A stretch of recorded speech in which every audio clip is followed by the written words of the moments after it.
लेकिन America complete liberal है। जैसे इलॉन मस्क सरकार से कहा ना कि हम जमीन के अंदर अंदर ना सुरंग बनाना चाहते हैं, उसमें हमारे गाड़ी चलेगी, दूसरे की गाड़ी ये नहीं चलेगी। तो उसने कहा कि हम अंदर अंदर सुरंगे बनाएंगे इस शहर से उस शहर तक फटाफट निकलिए, लेकिन हमारे खाली तसला वाला गाड़ी घूमेगी उसमें। उसको मिल गया लाइसेंस, बना रहा है। हमारे यहाँ बुलेट ट्रेन को अवेलेबल प्राइवेट को नहीं है, सरकार ये कह रहा था हम ही बनाएंगे। वहाँ अगर यहाँ आपको 10 साल लग रहा है तो वहाँ 10 महीना लगेगा। हालांकि कहने के लिए हम लिबरल हैं, उदार हैं, लेकिन अभी भी प्राइवेट के लिए कोई उदारता नहीं है।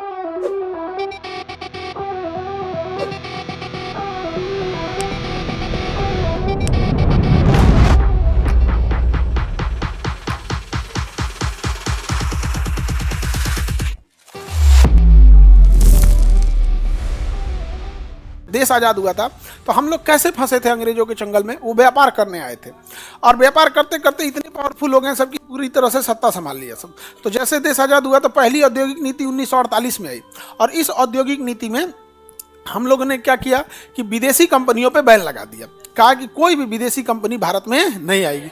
इससे ये हुआ कि हमारी विकास की रफ्तार धीमी हो गई, लेकिन हम आत्मनिर्भर होते गए। भले धीमी हुई लेकिन हम क्या होने गए, आत्मनिर्भर। और इस बात का टेंशन नहीं था कि विदेश वाला क्या करेगा, यहाँ पर हम लोग क्या होते गए, आत्मनिर्भर होते गए। लेकिन एक समय ऐसा आया कि हम लोग बाकी समाज से बहुत पीछे छूट गए, बहुत पीछे छूट गए। हर चीज़ खुद से बनाइएगा तो आप सर्वाइव नहीं कर पाइएगा। देश कैसे चलता है ये अपने परिवार पे देखिए। जैसे आपका परिवार चलता है ना, थोड़ा बहुत मिलता जुलता, जैसे आपका मोहल्ला सोच के देश चलिए। जैसे आपका परिवार है, आपके पास खेत है, आप गेहूं उगा सकते हो, चावल उगा सकते हो, आलू बो सकते हो। क्या हर जरूरत की चीज़ आप उगा सकते हैं? आपको कुछ ना कुछ मंगाना ही पड़ेगा। मंगाना पड़ेगा कि नहीं मंगाना पड़ेगा?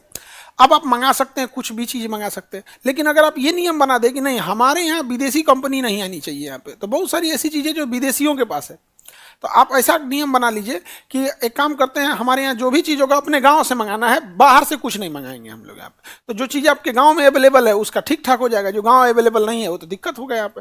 तो कुछ समय तक हम लोग ऐसे चले, लेकिन 1991 में ऐसी स्थिति आ गई कि हम टेक्नोलॉजी के मामले में पिछड़ने लगे। तो मनमोहन सिंह उस समय वित्त मंत्री थे और पीवी नरसिम्हा राव उस समय प्रधानमंत्री थे, और हमारी देश की अर्थव्यवस्था इतनी डूब गई थी कि महज 15 दिन का हमारे पास पैसा बचा था व्यापार करने के लिए। 15 दिन बाद हम लोग श्रीलंका वाला हाल हो जाता हम लोग का।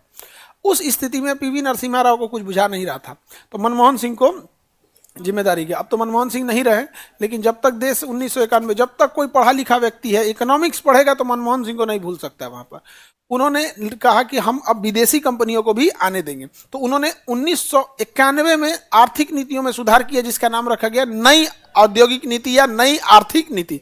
इसके लिए कहा गया कि सरकार प्राइवेट के प्रति क्या रहेगी, उदार रहेगी, प्राइवेट के प्रति उदार। हालांकि कहने के लिए हम लिबरल हैं, उदार हैं, लेकिन अभी भी प्राइवेट के लिए कोई उदारता नहीं है। सरकारी स्कूल देखना इतना बड़ा, उसके लिए जमीन अलॉट रहेगा, उसका पार्क रहेगा, प्लेग्राउंड रहेगा, बड़ा गेट रहेगा, ये रहेगा, पढ़ाई के नाम पे उतना स्टैंडर्ड नहीं जितना कि एक प्राइवेट वाला हो जाएगा यहाँ पे। लेकिन अगर प्राइवेट कोई आदमी जाए, सरकार से कहे कि हम स्कूल चलाना चाहते हैं, हम यूनिवर्सिटी चलाना चाहते हैं, जैसे पटना यूनिवर्सिटी है, बिहार के किसी यूनिवर्सिटी से, इतनी बड़ी बड़ी ज़मीनें अलॉट है, सब है। अगर हम जाए गवर्नमेंट से कहने के लिए कि देखिए 1991 में लिबरलाइजेशन है, हमें एक ज़मीन अलॉट कर दीजिए और हमसे उसका आप पैसे ले लीजिए या उसका किराया ले लीजिए। बेहतर रहेगा कि आप किराया ले लीजिए, हमको 99 साल के लिए लीज पे दे दीजिए, क्योंकि एक ही बार पैसा दे देंगे तो हमारा पूरा पैसा खर्चा हो जाएगा।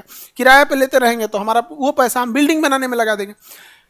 हाँ, अगर हम ये आवेदन सरकार को दें और ये कह के कि आपने तो कहा था लिबरलाइजेशन है, उदारीकरण है, तो अगर हम ये आज देना 2025 में अगर हम आवेदन दें कि हमें जमीन अलॉट कर दीजिए, तो ये 2095 तक में नहीं होगा, देवे नहीं करेगा, नहीं देगा यहाँ पर। कहने के लिए हम लोग क्या है, लिबरलाइजेशन है, नहीं देता है। लेकिन अभी तो थोड़ा बहुत सख्ती में थोड़े बहुत छूट भी है, लेकिन एक समय था एकदम खराब था, ये एकदम खराब। इसमें तो अभी थोड़ा बहुत छूट है कि अगर आप फैक्ट्री खोलना चाहेंगे तो मिल जाएगा। ये चीज़ें बहुत इजीली मिल जाती है नोएडा वगैरह में, वहाँ आपको आराम से गवर्नमेंट ज़मीन दे देगी। अगर आपको बिहार में यूनिवर्सिटी खोलना है तो और नोएडा में खोलना है तो दोनों में बहुत का डिफरेंस आएगा। वहाँ अगर यहाँ आपको 10 साल लग रहा है तो वहाँ 10 महीना लगेगा, जमीन तुरंत क्या हो जाएगा, अलॉट हो जाएगा। तो सारी लोग वहीं भाग गए। तो उदारीकरण तो 1991 में हुआ था, लेकिन अभी भी उतना उदारीकरण देखने को नहीं मिलता है। सरकार जो चाहेगी अपने लिए आराम से कर सकती है, लेकिन आपके लिए नहीं करना चाहेगा, वहाँ पे उतना आपके लिए लिबरल नहीं है।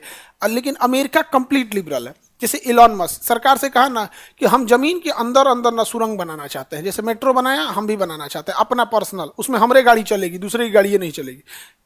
अब हर इंसान, बड़े शहर में क्या होता है, अमीर लोग रहते हैं, जितना बड़ा शहर रहेगा वहां अमीर ज्यादा रहेगा, जैसे मुंबई, बैंगलोर, दिल्ली। और अमीर खर्च ज्यादा करते हैं। अमीरों के लिए पैसा से ज्यादा टाइम मायने रखता है।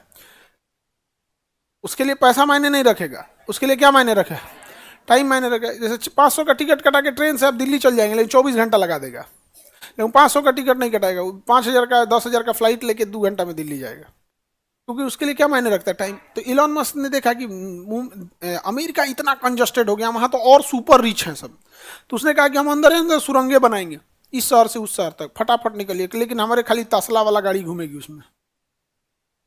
उसको मिल गया लाइसेंस, बना रहा है।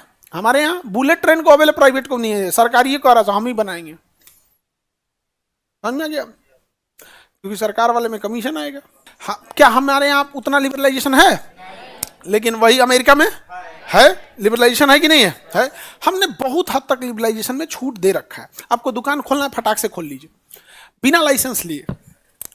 हालांकि नियम यह है कि लाइसेंस लेना पड़ता है, लेकिन इतना गवर्नमेंट लिबरल है ना, ये लाइसेंस नहीं भी लीजिएगा ना तो मतलब इतना छोड़ देता है। लेकिन अगर सरकार के खिलाफ कुछ बोल दीजिएगा, सरकार तुरंत डीएम को फोन करेगी, ए डीएम साहब देखिए तो उसका नियम पेपर चेक कीजिए, तो तुरंत डीएम साहब आदेश करेंगे, इसका फायर चेक करो, फायर है कि नहीं, 2 दरवाजा है कि नहीं यहाँ पर, हाँ छत 15 फीट हाइट पे है कि नहीं, अच्छा ये है, नहीं पानी लगने का व्यवस्था तो नहीं है, दुकान में कीटनाशक का व्यवस्था है कि नहीं, यहाँ पे वो 35 गो नियम जांच कर देगा, चल अंदर दुकान चलाता है। लिबरलाइजेशन का मतलब दुकान चलाओ तो दुकानें बंद कर देंगे।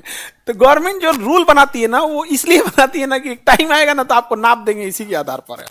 नहीं समझ में आ गया यहाँ पर?